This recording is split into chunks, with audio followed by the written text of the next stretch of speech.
은혜가 풍성하신 하나님 아버지, 지난밤도 주님의 날개 그늘 아래에서 저희들을 눈동자와 같이 지켜주시고 새날 새 아침을 열어주시니 감사를 드립니다.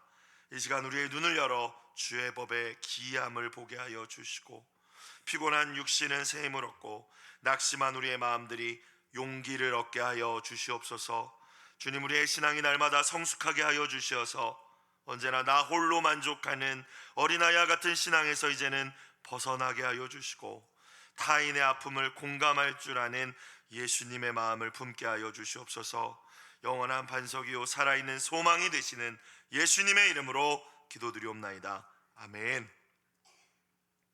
하나님 말씀 신약 누가복음 10장 25절부터 42절까지 말씀입니다. 누가복음 10장 25절부터 42절까지 말씀 우리 한 목소리로 합독하시겠습니다. 어떤 율법 교사가 일어나 예수를 시험하여 이르되 선생님, 내가 무엇을 하여야 영생을 얻으리이까? 예수께서 이르시되 율법에 무엇이라 기록되었으며 내가 어떻게 읽느냐?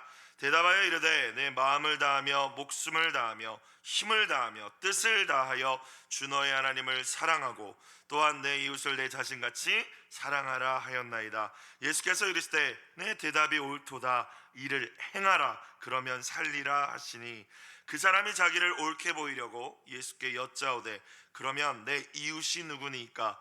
예수께서 대답하여 이르시되 어떤 사람이 예루살렘에서 여리고로 내려가다가 강도를 만나매 강도들이 그 옷을 벗기고 때려 거의 죽은 것을 버리고 갔더라. 마츠만 제사장이 그 길로 내려가다가 그를 보고 피하여 지나가고 또 이와 같이 한 레위인도 그곳에 이르러 그를 보고 피하여 지나가되 어떤 사마리아 사람은 여행하는 중 거기 이르러 그를 보고 불쌍히 여겨 가까이 가서 기름과 포도주를 그 상처에 붓고 싸매고 자기 짐승에 태워 주막으로 데리고 가서 돌보아 주니라. 그 이튿날 그가 주막 주인에게 데나리온 2를 내어주며 이르되 이 사람을 돌보아 주라. 비용이 더 들면 내가 돌아올 때에 갚으리라 하였으니 내 생각에는 이 세 사람 중에 누가 강도 만난 자의 이웃이 되겠느냐? 이르되 자비를 베푼 자니이다. 예수께서 이르시되 가서 너도 이와 같이 하라 하시니라. 그들이 길 갈 때 예수께서 한 마을에 들어가심에 마르다라 이름하는 한 여자가 자기 집으로 영접하더라. 그에게 마리아라 하는 동생이 있어 주의 발치에 앉아 그의 말씀을 듣더니 마르다는 준비하는 일이 많아 마음이 분주한지라. 예수께 나아가 이르되 주여, 내 동생이 나 혼자 일하게 두는 것을 생각하지 아니하시나이까? 그를 명하사 나를 도와주라 하소서. 주께서 대답하여 이르시되 마르다야 마르다야, 내가 많은 일로 염려하고 근심하나 몇 가지만 하든지 혹은 한 가지만이라도 족하니라. 마리아는 이 좋은 편을 택하였으니 빼앗기지 아니하리라 하시니라. 아멘. 오늘도 우리들의 행복을 위하여 주시는 진리의 말씀 앞에 겸손함으로 청종하는 모든 분들이 되시기를 간절히 축복합니다. 예수님은 지금 십자가를 향해 나아가고 계십니다. 예루살렘을 향해 가고 계시죠. 오늘 예루살렘 근처 한 마을에서 사람들에게 말씀을 가르치고 계실 때에 곁에서 듣고 있던 한 율법 교사가 일어나 예수님께 질문하는 장면으로 오늘 말씀이 시작됩니다. 25절 다시 보겠습니다. 어떤 율법 교사가 일어나 예수를 시험하여 이르되. 자, 율법 교사, 율법의 전문가였고요, 사람들에게 율법을 해석하고 가르치는 일을 했던 사람들입니다. 사도 바울의 스승으로 알려진 가말리엘, 이 사람도 율법 교사입니다. 제대로 된 율법 교육을 받지 않은 것처럼 예수님의 겉모습을 보면 그렇잖아요. 그러니까 율법 교사가 보았을 때 아니, 저 사람은 제대로 된 율법 교육도 받지 않은 것 같은데 저렇게 많은 사람들에게 하나님의 말씀을 전하는 것에 대해서 아마 불편했었던 것 같아요. 그래서 오늘 말씀을 보니까 예수님을 뭐 했다고 합니까? 시험했다고 합니다. 테스트. 그러니까 불순한 의도로 질문을 던졌다는 것입니다. 율법의 전문가인 내가 너에게 정말 말씀을 가르칠 자격이 있는지 한번 보겠다, 이런 태도로 예수님께 나와왔던 거예요. 그가 던진 질문이 무엇이었습니까? 선생님, 내가 무엇을 하여야 영생을 얻으리까? 라고 질문하죠. 저와 여러분은 이 질문 자체가 잘못된 질문이라는 사실을 알고 있습니다. 영생은 무엇을 하여야 얻을 수 있는 것이 아니라 오직 예수 그리스도를 믿는 믿음을 통하여서 하나님께로부터 받는 선물인 줄로 믿습니다. 그러나 오늘 본문의 시점을 보면요, 아직 예수님의 십자가 부활 사건 일어나지 않았고요, 그 이전에 지금 시점이지 않습니까? 그리고 유대인들은 율법을 행함으로 구원을 받는다고 생각했기 때문에 자연스럽게 나온 질문이었어요. 어떤 율법을 행하야 영생을 얻겠느냐고 질문을 한 것입니다.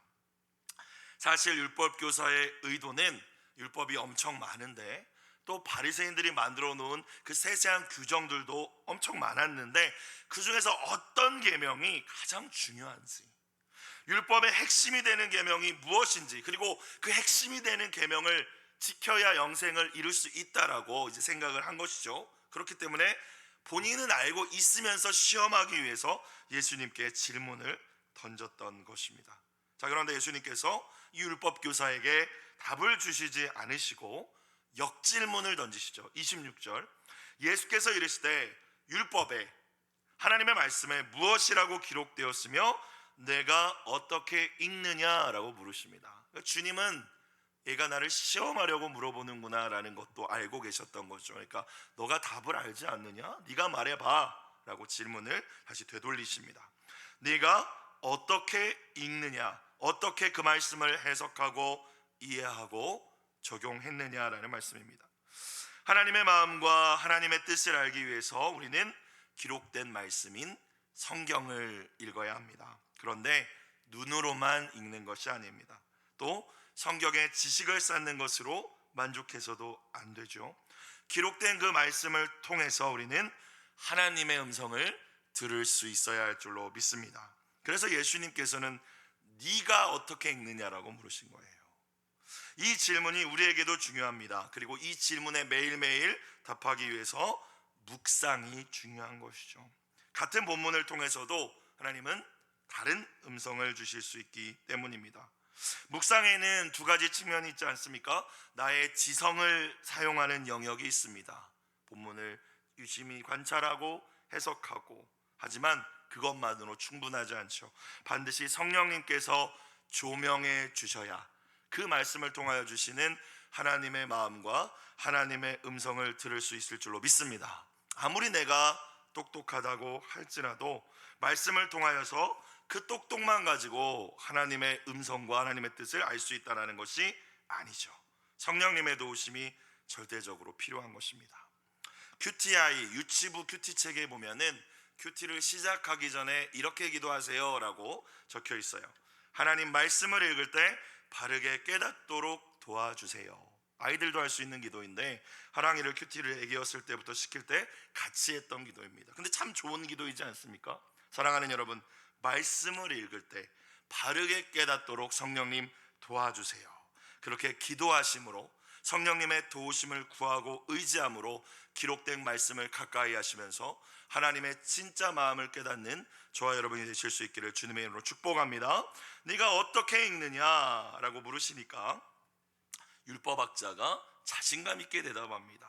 27절, 대답하여 이르되 내 마음을 다하며 목숨을 다하며 힘을 다하며 뜻을 다하여 주 너희 하나님을 사랑하고, 그러니까 모든 전 존재를 다하여서, 최선을 다하여서 하나님을 사랑하고 또한 내 이웃을 내 자신같이 사랑하라 하였나이다. 제 생각에 이것이 가장 중요한 계명입니다. 이 계명을 실천할 때 영생에 이를 수 있다라고 생각합니다라고 아마 당당하게 대답했을 것 같습니다. 자, 예수님 28절에 뭐라고 말씀하십니까? 예수께서 이르시되 네 대답이 옳도다, 정답, 알고 있네 라는 겁니다. 정답이다, 나도 그렇게 생각한다. 자, 근데 여기까지 말씀하신 게 아니라 그 뒤에 이걸 붙이셨습니다. 뭐라고 말씀하십니까? 이를 행하라, 그리하면 살리라. 지금 주님은 다 꿰뚫어 보시는 건 아닙니까? 정답 알고 있구나, 잘 알고 있네, 행해야지 라는 말씀을 하는 거예요. 잘 안 해, 근데 아는 대로 너는 행함이 없구나라는 것을 지적하신 말씀이기도 하죠. 사랑하는 여러분, 말씀을 아는 것이 믿음이 아닙니다. 사실 이러한 실수는 설교자인 제가 언제나 주의해야 될 부분인 것 같아요. 말씀을 연구하고 그 말씀을 설교하면 저에게 그 믿음이 있다라고 착각할 때가 있거든요. 근데 아니죠. 그죠? 행하지 않는 것은 믿음이 아니라고 오늘 주님이 말씀하십니다. 깨달은 말씀대로 행하는 것이 믿음임을 깨달으실 수 있기를 주님의 이름으로 축복합니다. 언제나 나는 연약해, 나는 못해 하면서 합리화하는 것이 믿음이 아니라 우리는 연약하지만 그것을 순종할 수 있도록 도와주시는 하나님께서 주시는 힘과 용기와 지혜를 구하면서 순종하려고 나의 자리에서 최선을 다하는 그 모습이 믿음이라는 것이죠. 아는 것이 믿음이 아니라는 것입니다. 그렇기 때문에 우리가 믿음으로 구원받는 것은 맞지만 이 믿음이라는 것은 행함과 분리되어 있는 그냥 관념이 아니라는 것입니다. 진정한 암도 진정한 믿음도 모두 행함이 반드시 뒤따라야 하는 것이죠. 야고보의 말처럼 행함이 없는 믿음은 영혼이 없는 몸, 그러니까 죽은 것과 마찬가지라는 것입니다. 우리는 분명 믿음으로 구원받고 영생을 얻습니다. 그러나 그 믿음은 내 전 존재를 다하여 하나님을 사랑하는 삶으로 이어져야 됩니다. 그리고 내 이웃을 내 몸과 같이 사랑하는 행함의 열매로 나타나야 할 줄로 믿습니다. 오늘 저와 여러분의 믿음, 오늘 최고의 계명이 오늘 말씀에 나오는데 이 말씀에 비추어 보았을 때 저와 여러분의 믿음은 정말 주님의 보실 때에 어떤 믿음이겠습니까? 자, 율법학자는 거드름을 피우면서 다른 질문을 예수님께 던집니다. 왜냐하면 자신한테 다시 역질문을 했기 때문이죠. 그리고 율법학자가 생각했을 때 예수님이 마음에 안 들었던 것 같습니다. 아니, 저 부정한 사람들하고 매일 어울리고 배우지 못한 사람들하고 자꾸 어울리고 자꾸 접촉하고 막 이러는 것이 마음에 들지 않았던 거예요. 그래서 질문합니다. 자, 29절, 그 사람이 자기를 옳게 보이려고 내가 옳다는 것을 증명하기 위해서라는 의미입니다. 너 틀렸어, 내가 옳아, 이걸 증명하고 싶어서 예수께 여짜오되 그러면 내 이웃이 누굽니까? 이웃을 사랑하는 것이 계명인데 이웃이 누굽니까? 당신은 사랑하지 말아야 될 사람을 사랑하고 있어. 약간 이런 의도가 있지 않겠습니까? 하나님께서 주신 계명은 분명 너의 이웃을 사랑하라 하신 것인데 이 율법학자들 뿐만이 아니라 당신의 유대인들은 사랑하는 것에 초점을 맞춘 것이 아니라 누구만 사랑해야 되는지에 초점이 맞춰져 있어요. 그러니까 이웃이 누구인가에 초점을 맞춰서 이 하나님의 말씀을 해석했던 것이죠. 유대인들이 생각하는 이웃이란 사람다운 사람만 이웃이었습니다. 그들이 생각하는 사람다운 사람은 유대인이었습니다. 똑같이 할례를 행하고 같은 율법을 가지고 믿음을 가진 동족 유대인만 사람, 나머지는 개돼지. 그렇기 때문에 이웃이라고 했을 때 이웃은 유대인들 뿐이었어요. 그리고 혈통적으로 유대인이라고 할지라도 내가 생각했을 때 쟤는 기준 미달이야, 세리야, 창녀야, 그러면 걔는 이웃이 아닌 거예요. 하나님 나라 밖에 있는 외인들이라고 생각했기 때문에, 개돼지라고 생각했기 때문에 그들은 이웃이 아니었습니다. 그렇기 때문에 예수님께 이해되지 않는다고 질문을 던진 거죠. 이웃이 누구냐는 거예요. 예수님께서는 저와 여러분 너무나도 잘 알고 있는 선한 사마리아의 비유를 통하여서 이 율법학자를 깨우치고자 하고 계십니다. 30절, 예수께서 대답하여 이르시되 어떤 사람이 예루살렘에서 여리고로 내려가다가, 예루살렘은 산 위에 있는 도시잖아요. 여리고는 저기 저지대에 있는 도시예요. 그래서 산에서부터 내려가는 길, 그리고 험한 길이었다라고 합니다. 내려가다가 강도를 만나매 강도들이 그 옷을 벗기고 때려서 어떻게 됐어요? 거의 죽은 것, 죽지는 않았습니다. 숨은 붙어 있었던 거예요. 거의 죽은 것을 버리고 갔더라. 자, 어떤 사람이라고 했고 예루살렘에서 내려가는 길이라고 했으니까 예수님이 유대인이라고 말씀은 안 하셨지만 이 말씀을 듣는 청중들은 당연히 유대인이라고 생각했을 겁니다. 사람이라고 했으니까요. 자, 이 길을 지나가는 이 누군가가, 다른 누군가가 이제 이 쓰러져 있는 이 사람을 발견해서 적절한 도움을 주지 못한다면 이 사람은 죽습니다.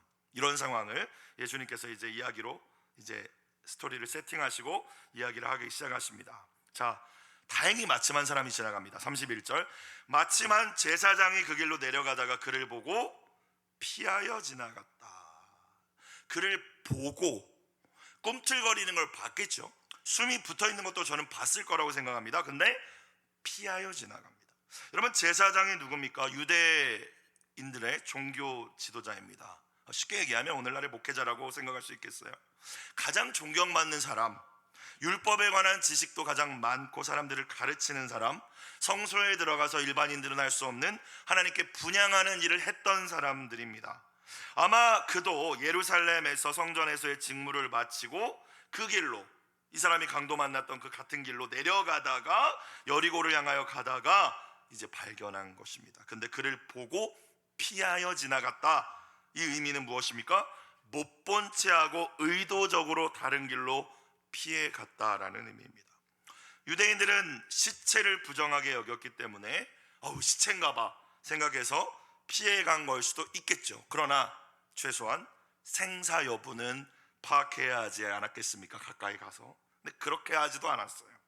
아마 그는 자신도 강도를 만날 위험이 있을지도 모른다고 생각하며 두려워했을지도 모르겠습니다. 옷이 다 벗겨져 있으니까 유대인인지 이방인인지 구별할 수도 없으니까 그냥 지나가 버린 걸지도 모르겠습니다. 이유가 뭐든지 간에 제사장은 죽어가는 사람을 내버려 두고 지나가 버립니다. 이번에는 제사장을 도와서 그 성소의 일들을 담당한 레위인이 그 길을 지나갑니다. 32절, 또 이와 같이 한 레위인도 그곳에 이르러 그를 보고 피하여 지나가되, 그곳에 이르러 그를 봤다. 원어적으로 보니까 원어의 의미는 잠깐 멈칫했다라는 의미가 있어요. 그러니까 제사장보다 조금 낫던 거죠. 그러니까 나을 것도 없지만 사실, 그렇죠? 잠깐 멈춰서 상황 파악을 했다라는 것입니다. 그러나 그가 선택한 것도 그 죽어가는 일을 버려두고 그냥 지나가는 것이었습니다. 여러분, 제사장도 레위인도 오늘 말씀의 율법 교사처럼 생명을 귀하게 여기고 이웃을 내 몸처럼 사랑하라는 말씀을 모르지 않았습니다. 알고 있었어요. 그런데 행하지 않았던 것입니다. 사랑은 상대방을 위하여 계산하지 않고 내가 가진 것, 특별히 그에게 필요한 것을 내어주는 것인데, 제사장과 레위인은 자신들의 시간도 물질도 노력도 힘도 마음도 그 어떤 것도 나누어 주고자 하지 않았던 것이죠. 근데 바로 이 시점에서 예수님께서 의도적으로 사마리아 사람을 이야기에 등장시키십니다. 33절, 어떤 사마리아 사람은 여행하는 중 거기 이르러 그를 보고 어떻게 여겨? 불쌍히 여겨. 예수님께서 아마 이 사마리아라는 단어를 언급하신 순간 율법학자의 표정은 엄청나게 일그러졌다라고 저는 상상합니다. 더 이상 이런 이야기는 들을 가치조차 없다고 하면서 그 자리를 떠나버린 사람들도 아마 있었을 것입니다. 왜? 유대인들에게 사마리아인들이란 이방신 우상을 섬기는 이방인들보다 더 역겨운 존재들이었으니까요. 개만도 못한 존재로 여겼습니다. 예수님 시대의 이스라엘은 맨 남쪽의 유대 지역, 그리고 그 북쪽으로 사마리아, 맨 가장 위에 갈릴리 지역으로 나뉘어지는데, 이 사마리아 지역은 과거 구약시대 북이스라엘의 주요 성읍들이 위치해 있던 지역입니다. 여로보암을 비롯하여서 북이스라엘의 모든 왕들이 하나님의 말씀을 떠나 음란하게 우상을 숭배했던 죄악에서 끝까지 돌이키지 않자 하나님께서는 아수르라는 나라를 통해서 이 북이스라엘을 멸망시키시죠. 아수르의 왕이었던 살마네셀은 이 북이스라엘에 살고 있던 이스라엘 주민들을 여러 지역으로 흩어버리고 다른 지역에서 살고 있던 이방인들을 이 사마리아 지역으로 북이스라엘 성읍들로 옮겨와서 정착시키도록 합니다. 시간이 흐릅니다. 남겨져 있던 이스라엘인들과 외부에서 끌려왔던 이 이방인들이 이제 섞이기 시작했겠죠. 혼합되기 시작하는데 단순히 혈통만 섞이는 것이 아니라 이들이 섬기는 신들도 종교도 혼합되기 시작합니다. 이방인, 이방신, 우상, 그리고 하나님도 섬기죠. 하나님을 섬기고 예배하면서 이방신도 섬기는 모습이 이 사마리아 지역에서 이제 일어나는 일들이 된 거예요. 정통 유대인들은 그들의 신앙을 인정하지 않았기 때문에 너희는 하나님 예배할 수 없다라고 하면서 예루살렘 성전 출입을 금지했습니다. 그래서 이 사마리아 사람들은 자신들 지역에 위치한 그리심산이라는 곳에 하나님을 예배하는 성소를 따로 만들어서 하나님을 예배했어요. 근데 이 모습이 유대인들로 하여금 더 그들을 혐오하게 만드는 이유가 되었습니다. 사실 예수님 당시 유대인들은 사마리아 지역을 여행하는 일이 없었습니다. 그래서 오늘 예수님의 이 스토리는, 비유는 예수님 지어낸 이야기시지만 거의 일어나기 힘든 일입니다. 사실 사마리아인이 예루살렘에서 여리고로 내려가는 이 길에 있을 일이 없기 때문이에요. 이 상황 자체가 성립이 사실 안 되는 것입니다. 그렇기 때문에 유대인들은 용납할 수 없었을 거예요. 왜 사마리아인? 그런데 유대인들의 관점에서 개 되지만도 못한 그들이, 그 사마리아 사람이 강도 만나 죽어가는 사람을 보고 불쌍히 여겨 그를 살리기 위해서 온갖 노력을 다했다라고 예수님이 오늘 말씀하고 계시지 않습니까? 33절, 어떤 사마리아 사람은 여행하는 중 거기 이르러 그를 보고 불쌍히 여겨. 하나님께서 저와 여러분에게 하나님을 마음 다해 사랑하라, 그리고 이웃을 사랑하라 말씀을 주셨을 때, 도대체 그럼 이웃을 사랑하는 게 무엇일까? 이웃사랑의 출발점은 그 사람의 아픔과 상실과 결핍을 보고 함께 아파하는 것으로부터 시작된다는 사실을 기억하실 수 있기를 주님의 이름으로 축복합니다. 불쌍히 여기는 것입니다. 나 자신에게만 집중되었던 내 생각과 시선을 그에게 옮기는 것입니다. 제사장도 레위인도 내 안위가 제일 중요하기 때문에, 내가 해야 될 처리할 일이 제일 중요하기 때문에 죽어가든 말든 내가 중요한데 시선을 옮기지 않았습니다. 불쌍히 여기지 않았죠. 그러나 사마리아인은 쓰러져 죽어가는 사람을 보고 불쌍히 여겼습니다. 쓰러져 있는 사람이 유대인일 확률이 높죠. 왜? 이 길은 유대인들이 다니는 길이니까. 그런데 이 사마리아인에게는 그가 유대인이지 사마리아인인지 그런 거 중요하지 않았습니다. 그가 고통 가운데 있다는 사실, 그를 내가 살려주지 않으면 그는 죽는다는 사실이 중요했기 때문에 그를 불쌍히 여겼던 것입니다. 34절, 가까이 가서 기름과 포도주를 그 상처에 붓고 싸매고 자기 짐승에 태워 주막으로 데리고 가서 돌보아 주니라. 사랑은 또 무엇일까요? 사랑은 불쌍히 여기는 것이고 아파하는 이에게 가까이 가는 것인 줄로 믿습니다. 나 몰라라 돌아서는 것은 사랑이 아니죠. 아유, 귀찮아질지도 몰라, 괜히 엮일지도 몰라, 괜한 수고를 해야 될지도 몰라, 우리는 계산하지 않습니까? 그런데 불쌍히 여긴다면 다가가는 것이 사랑이라는 것입니다. 또한 사랑은 내가 가진 것을, 그 귀한 것들을 상대방을 위해, 특별히 그의 필요를 위해 채워주기 위해서 나누어 주는 것입니다. 기름과 포도주 내 것입니다. 여행객들에게 필수품이었다라고 하고 상처를 소독하고 치료하기 위한 물품이었다고 하는데 값진 것이고 내가 사용해야 될지도 모르는 이건데 그를 위해 사용하고 있습니다. 내가 타고 가야 되는 짐승에 그를 태워주고 있습니다. 오히려 짐승에 실었던 짐까지도 내가 손으로 들고 가야 했을지도 모르겠습니다. 사마리아 사람은 죽어가는 그를 주막, 즉 여관으로 데리고 가서 이제 직접 간호하고 돌보아 줍니다. 35절 갈까요? 그 이튿날이라고 되어 있습니다. 하루가 지났어요. 아마 밤새 돌보아 주었던 것 같습니다. 근데 원어의 의미가, 이튿날의 원어의 의미가 이튿날 새벽 매우 일찍이라고 되어 있었어요. 그러니까 무슨 말이에요? 이 사람이 할 일 없이 여유가 넘쳐서 이 사람을 도와주었던 것이 아니라는 것입니다. 우리는 핑계를 냅니다. 나는 바쁘니까, 할 일이 많으니까, 빨리 가야 될 때가 있으니까 라고 이야기하지 않습니까? 그런데 이 사람이 안 바빴다라는 거 아니에요. 제사장 레위인만큼이나 바빴습니다. 그래서 전날 해야 될 일을, 전날 가야 될 곳을 못 갔기 때문에 새벽에 일찍이 일어났다라고 누가가 이제 기록하고 있는 것이죠. 자, 사랑이 무엇입니까? 그 사람을 위해 내어주되 나의 시간을 내어주고 함께하는 것이 사랑인 줄로 믿습니다. 자, 그런데 강도 만난 자를 위한 그의 사랑과 섬김이 여기서 끝나지 않죠. 그가 주막 주인에게 데나리온 2를 내어주며 이르되 이 사람을 돌보아 주라. 비용이 더 들면 내가 돌아올 때에 갚으리라 라고 이야기합니다. 1데나리온, 노동자 하루의 품삯이라고 하는데 당시 여관 비용이 이 데나리온 30분의 1 정도 됐다라고 하니까 2데나리온을 여관 주인에게 줬다라는 것은 2달치 정도를 미리 줬다라는 거예요. 그러니까 적은 금액이 아니라는 것입니다. 그리고 돌아올 것을 약속합니다. 비용이 더 들면 갚겠다고도 약속합니다. 그럴 필요가 없지 않겠습니까? 그런데 굳이, 그것도 유대인을 위해서, 사마리아인이. 무엇이 사랑입니까 여러분? 그 사람을 끝까지 책임지는 것이 사랑이죠. 예수님께서는 우리를 사랑하시되 끝까지 사랑하셨습니다. 십자가를 지시다가 힘들어, 너 위해서 못하겠다 내려오시지 않으셨죠. 끝까지 사랑하는 것이 사랑입니다. 조금 섬기다가 말고, 기도해 주다가 말고, 내 기대와 다르니까 말고, 내가 노력했는데 날 안 알아주니까, 날 대접해 주지 않으니까 멈추고 포기하는 것은 사실 하나님이 말씀하신 이웃사랑이 아니라는 것입니다. 사도 바울의 말처럼 모든 것을 참으며 모든 것을 믿으며 모든 것을 바라며 끝까지 모든 것을 견디는 것이 사랑임을 기억하실 수 있기를 주님의 이름으로 축복합니다. 예수님이 이야기를 다 마치신 이후에 율법학자에게 다시 물으십니다.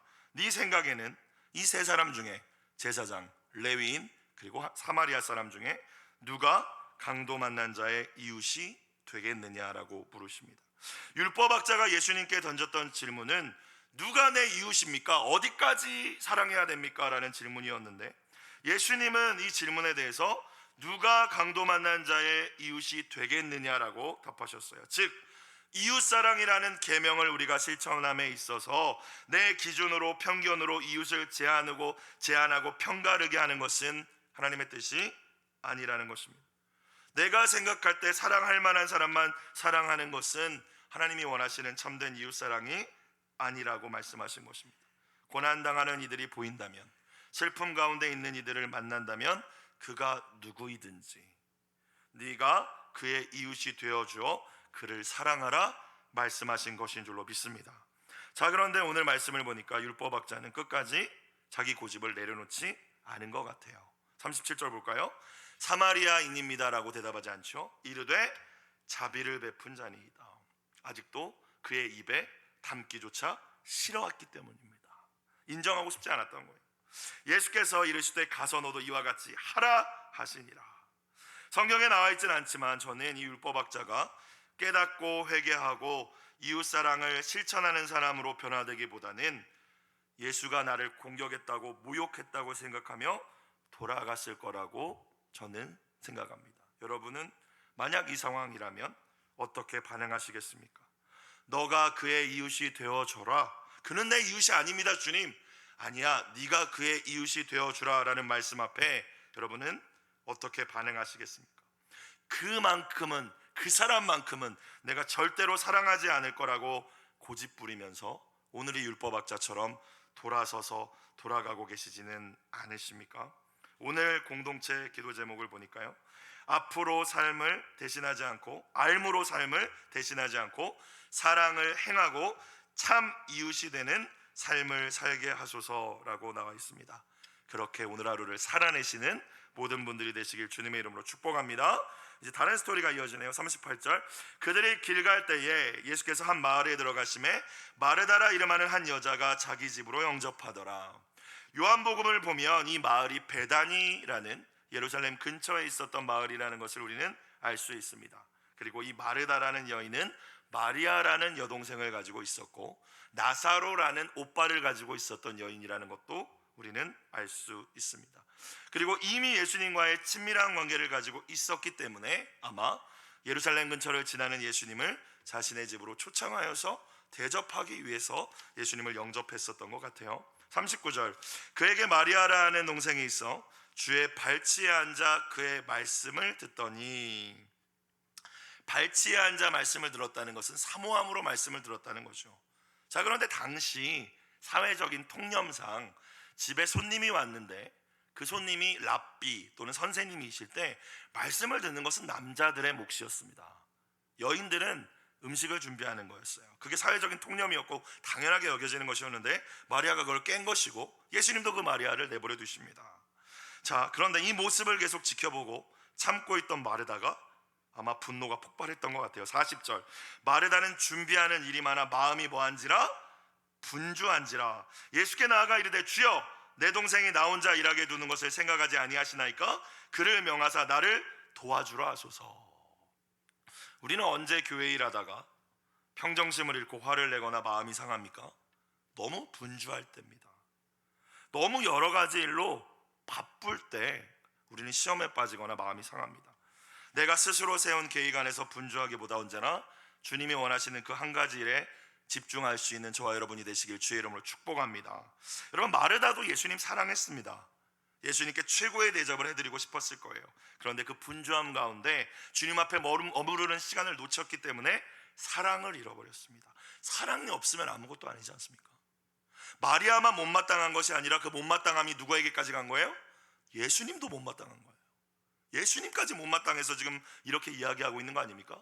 나 안 알아준다고 이야기하는 거 아닙니까? 내가 지금 얼마나 힘든데, 내가 지금 주님 섬기려고 지금 얼마나 힘든데 안 알아주십니까? 저 집에는 저기 가서 저렇게 했는데 예수님 뭐 하십니까? 이러고 있는 거예요. 자, 예수님 뭐라고 대답하시나요? 41절, 주께서 대답하여 이르시되 이름을 2번 부르는 것은 사랑스럽게 부르시는 겁니다. 마르다야 마르다야, 사랑으로 그를 부르시고 네가 많은 일로 염려하고 근심하나, 일단 그를 알아주시죠. 네가 많은 일로 수고하는구나, 근심하고 있구나. 자, 하지만 예수님 42절에서 이렇게 말씀하시네요. 몇 가지만 하든지 혹은 한 가지만이라도 족하니라. 많은 일로 분주하지 않아도 돼. 내가 원하는 건 그게 아니야. 그러면서 마리아는 이 좋은 편이라고 말씀하셔요. 주님을 섬기는 것도 좋은 일이지만 발치에 앉아서 주님 앞에 머물러 말씀을 듣는 것이, 주님과 사랑의 교제를 나누는 것이 더 좋은 편이라고 말씀하시는 것이죠. 그녀가, 마리아가 이 좋은 편을 선택했으니 빼앗기지 아니하리라. 나도 말리지 않을 거야. 마리아가 좋은 선택을 한 거야 라고 말씀하시며 오늘 말씀이 마무리됩니다. 사랑하는 여러분, 주님을 사랑하는 마음으로, 은혜를 사모하는 마음으로 말씀에 집중하며 주님 앞에 머무르는 일은 언제나 주님이 보실 때에 가장 좋은 편이며 주님을 섬기는 섬김 가운데 가장 귀한 섬김임을 기억하는 여러분이 되시기를 주님의 이름으로 축복합니다. 내가 주님의 일에 열심을 낸다라는 이유로 예배를 소홀히 하거나 말씀 생활, 기도 생활을 소홀히 한다면 주님은 마르다에게 하셨던 동일한 말씀으로 저와 여러분에게 말씀하실지도 모르겠습니다. 언제나 나의 심령을 먼저 주님의 은혜로 충만하게 채울 때 그 사랑의 힘으로 우리가 섬기고 봉사할 수 있는 것이죠. 그렇지 않으면 오늘 마르다처럼 교회 일은 많이 하는데 언제나 사역은 분주한데 번아웃이 되고 기쁨도 없이, 감사도 없이, 사랑도 없이 그냥 그저 그렇게 습관적으로 섬기게 될지도 모르겠습니다. 많은 일로 바쁘고 분주함을 택하기보다 마리아가 선택했던 더 좋은 편, 오늘 새벽에 나오신 여러분과 같이 새벽마다 주님 앞에 나와 머무르며 말씀을 듣고 기도하는 그 편을 평생 선택하는 저와 여러분이 되시길 주님의 이름으로 축복합니다. 기도드리겠습니다.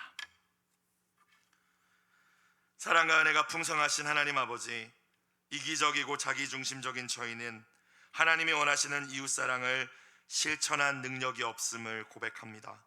날마다 저희를 성령으로 충만케 하여 주시고 아버지의 사랑을 넘치도록 부어주시어서 내가 십자가를 통하여 받은 사랑이 어떤 사랑인지 잊지 않게 하여 주시고 그 사랑으로 내 주변에 있는 모든 이들, 특별히 고통당하는 이들을 사랑하며 섬기게 하여 주시옵소서.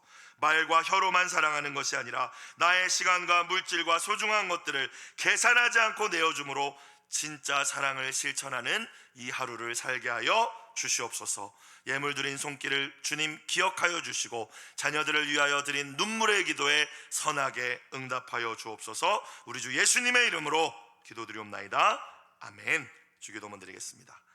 하늘에 계신 우리 아버지,